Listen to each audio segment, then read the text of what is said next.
রাধে রাধে বন্ধুরা, নমস্কার। পিঙ্কির রান্নাঘরে তোমাদের অনেক অনেক ভালোবাসা ও শুভেচ্ছা শুভকামনা রইল। চলো আজকে তোমাদের একটা নিরামিষ আলু পটলের রেসিপি করে দেখাবো। এত টেস্টি হয়, তোমরা নিরামিষ দিনে অবশ্যই ট্রাই করো বন্ধুরা।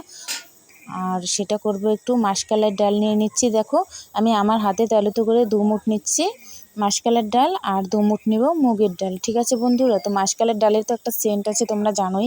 আর এত টেস্ট হবে খেতে, মানে অসম্ভব। এটা ডালের মানে বড়া তৈরি করে তোমরা গরম ভাতের সাথে খেলেও দারুণ টেস্ট হবে। আর দেখো আমি কিন্তু এখানে জলে ভিজিয়ে দিলাম ডালগুলো, তো আধা ঘন্টা ভিজিয়ে রাখবে। আর এদিকে আমি 2টো আলু আর পটল নিয়ে নিয়েছি। তোমরা যেটুকু মানে সবজিটা খাবে সেরকম দিয়ে নিবে। তা আমি এখন রান্না করব আলু আর পটল দিয়ে, কিন্তু এই রেসিপিটা করব, অসম্ভব টেস্ট হয় বন্ধুরা। তো চলো দেখে নাও। আলু পটলগুলি কিন্তু কেটে নিয়েছি, কীভাবে কেটেছি সেটাও দেখো, একটু বড় হলে ভালো হয়। তো আলু পটলগুলো একটু বড় বড় পিস হলে খেতে কিন্তু খুব টেস্ট লাগে, কারণ এত বড় থাকবে না, ভাজলে পরে কিন্তু শুকিয়ে মানে ছোট্ট হয়ে যাবে বন্ধুরা। তো চলো দেখো এভাবে কেটেছি পটলগুলো, আর পটলগুলো কিন্তু খুবই কচি ছিল, আমাদের গাছের পটল।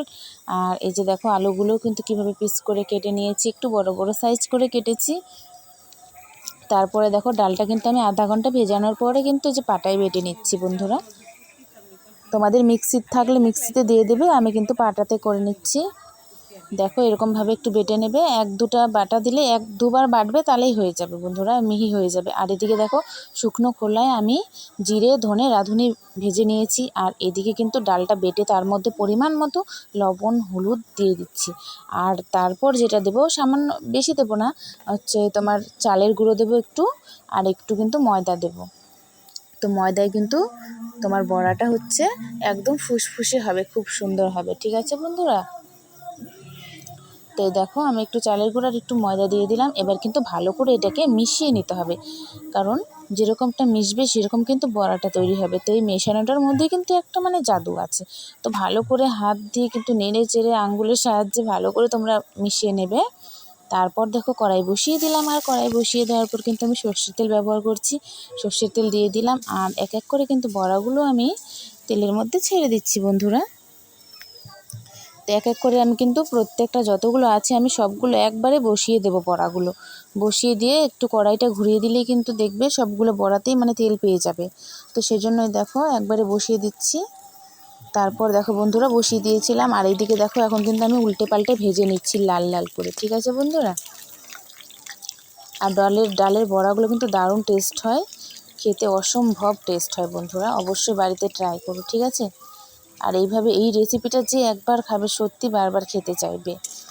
নিরামিষ দিনে এত সুন্দর একটা রেসিপি। তারপরে দেখো বন্ধুরা সেই তেলটা ছিল, সেই তেলে আমি কিন্তু গোটা জিরে আর তেজপাতা ফোড়ন দিয়ে দিলাম। তারপরে কিন্তু আমার কেটে রাখা আলু পটলটা কিন্তু আমি দিয়ে দিলাম।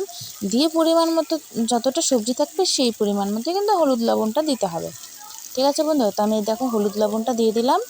দিয়ে এবার কিন্তু ভালো করে একটু নাড়াচাড়া করতে হবে। নাড়াচাড়া করতে করতে দেখো বন্ধুরা একদমই হয়ে গেছে। তারপরে গোটা মানে 2টো কাঁচা লঙ্কা দিয়ে দিলাম। তারপরে আমি কিন্তু এখানে একটু শুকনো লঙ্কা ব্যবহার করব। তো চলো তোমরা যেরকম ঝাল খাবে সেরকম কিন্তু ব্যবহার করবে। ঠিক আছে বন্ধুরা, তো এই দেখো আমি মানে এখানে শুকনো লঙ্কা প্যাকেটের যে হয় সেই সানরাইসের শুকনো লঙ্কার গুঁড়োটা ব্যবহার করছি।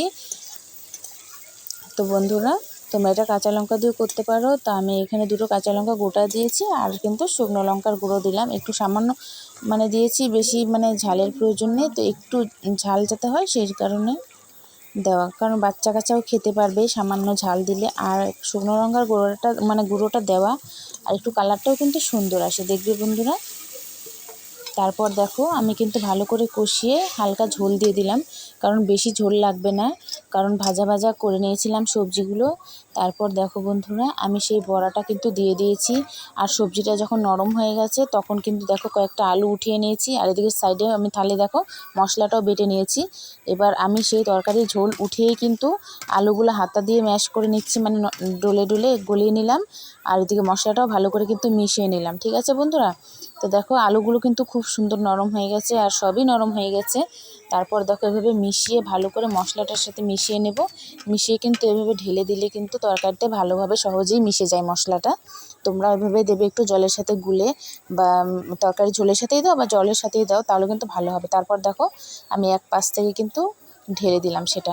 এবার এটা করলে কিন্তু তরকারির ঘনত্বটাও খুব সুন্দর হবে, মানে তরকারির যে পাতলা পাতলা একটা ভাব থাকে সেটা কিন্তু থাকবে না। ঠিক আছে বন্ধুরা, তারপর দেখো আমার তরকারির কালারটাতে তোমরা দেখতেই পাচ্ছ, আর দেখতেই এত সুন্দর লোভনীয় লাগছে, খেতে তাহলে কীরকম লাগবে তাই না বন্ধু? তো অসম্ভব টেস্ট, দারুণ সুন্দর, কিন্তু মনেই হবে না যে তুমি মানে আলু পটলের ঝোল খাচ্ছ, খুব সুন্দর লাগবে।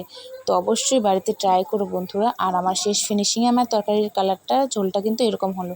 ঠিক আছে বন্ধুরা, তো দেখো কত সুন্দর লাগছে। তো অবশ্যই অবশ্যই একবার হলেও বাড়িতে ট্রাই করো। ঠিক আছে বন্ধুরা, আর ভালো লাগলে আমার চ্যানেলটি সাবস্ক্রাইব করে আমার পাশে থেকে যেও বন্ধু হয়ে। ঠিক আছে বন্ধুরা।